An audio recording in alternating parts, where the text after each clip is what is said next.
Hi guys, it's Angie with Fun Endeavors Tie-Dye Lab. Today, let's mix up some dye. I'm making quite a few rainbow shirts and I'm using some alternative rainbow color palettes. You may have seen a couple of the videos that I posted already on YouTube. These are all Dharma Trading Company colors, and out on their website, they have a page where they sell color sets, which are basically different color combinations that they put together in a set.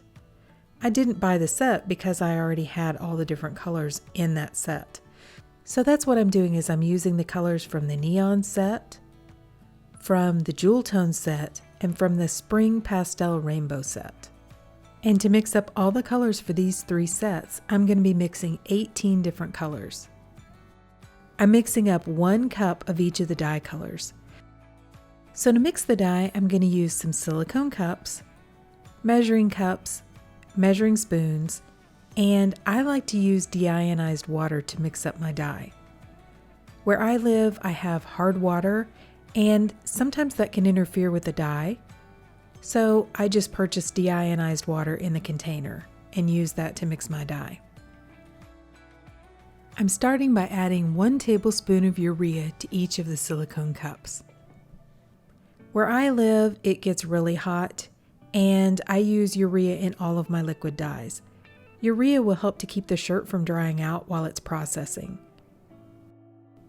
I know that some tie-dyers, depending upon where they live, never use urea when they do liquid dyeing, but I use it in all of my liquid dye.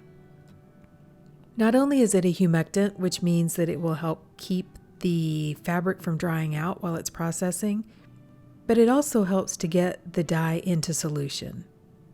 If you want some more information about urea, I have a link to my website down below, and on my website I have a blog where I discuss lots of different tie-dye topics.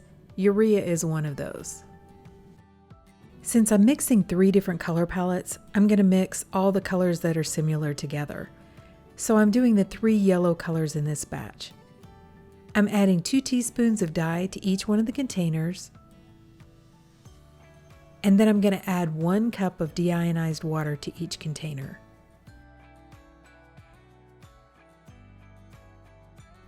So if you're new to tie-dye, each supplier sometimes has different instructions for how to mix their dyes. All the dyes that I'm going to use today are from Dharma Trading Company. Dharma Trading Company makes their dyes pretty easy to mix. On the front of each of their dye bottles, they put the dye name. And if there is no asterisk next to the dye name, you add 2 teaspoons of dye for every 1 cup of water. If there's 1 asterisk next to the dye name, you add 4 teaspoons of dye for every 1 cup of water.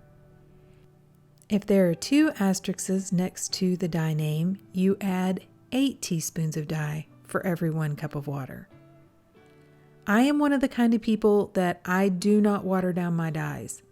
I like my colors to be bright and vibrant, and I don't want my colors to be watered down. So I don't try to skimp on the amount of dye that I use the full amount that the supplier calls for. Then to mix the dye, I'm going to use a milk frother. I purchased this milk frother from Amazon, and it's great to use when I'm mixing smaller amounts of dye. Obviously, I can't get into mixing like 3 or 4 cups of dye at a time because it's not quite tall enough. But it's great because it's got quite a bit of power and it mixes the dye pretty quickly. I also keep a container of just plain water where I can rinse my milk frother off in between each color. If you'll notice too, I've placed the dye bottles in front of my silicone containers so that I know which color goes in which bottle. Right now I have my dye containers in front of the dye bottles, but sometimes I don't do that. I'll put the powdered dye inside of the silicone containers and then place the dye bottles or containers over to the side. You'd be amazed how similar some of the dyes look once they're mixed up. Okay, so I haven't sped this part of the video up at all, so you can see that it doesn't take a long time to mix up dye. By the way, I forgot to mention, but I'm wearing a P100 respirator the entire time I'm mixing this dye. I want to make sure that I don't inhale any of the dye. The powdered dye is super fine, and so you really want to protect your lungs from inhaling any of it.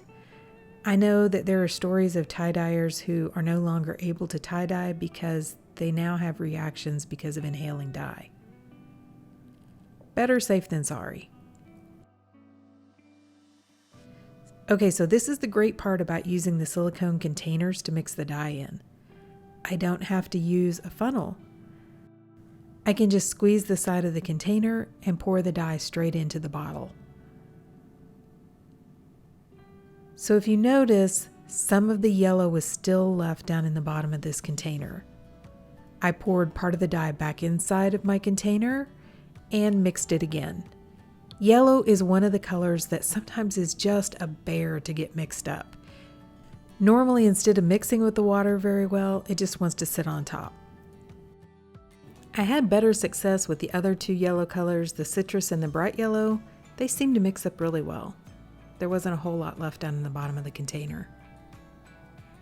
Okay, so once I have all of the dye poured into my bottles, I put the lids on, and then I wash the silicone containers, and depending upon how dirty my rinse water is for my milk frother, sometimes I empty it out and add in new clean water. Sometimes I just go ahead and leave it alone.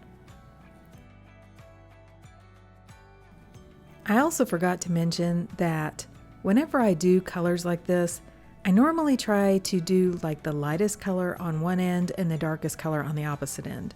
So if you notice when I did the yellows, I did the lemon yellow first, followed by the citrus, then the bright yellow. All of these colors are fairly close in color, but if I were doing like a really light yellow and a really, really dark yellow, I would line them up accordingly on my table. That way I make sure I don't have a really dark color next to a really light color, just in case a little bit of the dye powder happens to float over into the next container. That's usually not an issue. What's more of an issue is sometimes a splash or a splatter happening when I'm mixing the dye or when I'm pouring it up. I also try to keep the area where I'm mixing the dye cleaned up as I go. I don't have a water source in my dye space, so I mix my dye next to my utility sink out in the garage. I've placed a table right next to my utility sink.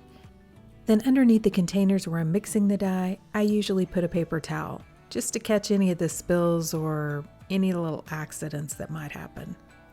In that first batch, I don't know if you noticed, but I kind of dumped urea all over the place, so I had to pick that up and throw that paper towel in the trash. So I've gone ahead and I've sped the video up, but when I get to the light red and the fire red, I'm going to mix those two colors just a little bit differently. Light red is kind of a cousin to fuchsia, and fuchsia is sometimes a little bit more difficult to get mixed. So I'm going to add part of the water, mix my dye, and then add the rest of the water in before I finish mixing. I'm going to do the same thing with the fire red. I'm going to add part of the water, mix my dye really well, and then add the rest of the water. You may also notice that some of the colors are a little bit more foamy, which isn't going to hurt anything.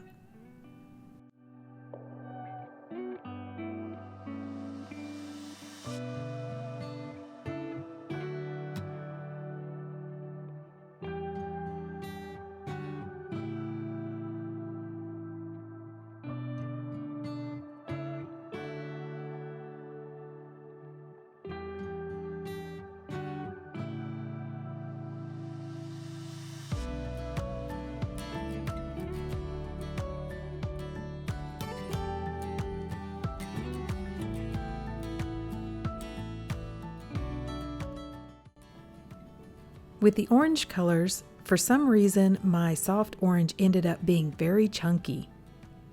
It wasn't chunky when I mixed it, but I haven't used soft orange for a while, so I don't know whether my actual dye had just gotten a little bit too old. It only sat for about a day, maybe a day and a half before I applied it to the shirt. But when I applied it, it was just chunky. So I'm not really sure what's wrong with it.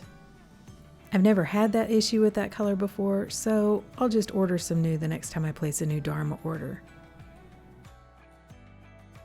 So a common question that I get asked very often is, how long does dye stay good after it's been mixed up? And the technical answer to that is, well, it depends. So the place where I tie-dye is temperature controlled. It stays warm in the winter, it stays cool in the summer, and so if I keep my dye in a cool space, it'll last for most of the time a couple of weeks before it starts to go really bad. But there are exceptions to this rule. Certain colors, I think, start to degrade faster. And one of the main colors that I've found that I have issues with is black. If I'm mixing up black dye to get the blackest black that I can get, I normally try to go ahead and mix it the day that I'm going to use it. I try not to mix it several days in advance. Fuchsia is also one of the colors which I think doesn't last quite as long. What normally happens when a dye starts to degrade is it will just become a whole lot lighter. Sometimes you can put it on a shirt and it looks like it's going to be perfectly fine, but when you go to rinse it out, a large portion of it will rinse out and the color will be very weak, or I've actually had it not even be there at all. But I also like to experiment sometimes just using up dyes on various things. So some of the shirts where I've had the dye just not show up at all have been dyes that have been sitting there for longer than 2 weeks. I also need to mention that if you have added soda ash or any soda ash has come in contact with the dye at all, it's not going to last 2 weeks. It needs to be used immediately because the soda ash mixed with the dye is going to start to react and the dye won't be good for very long. It's also important to use room temperature water or cooler water to mix your dye with. You don't want to use hot water because if you use hot water, you're going to start that reaction as well.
Okay, so this is the last batch of colors that I have to mix.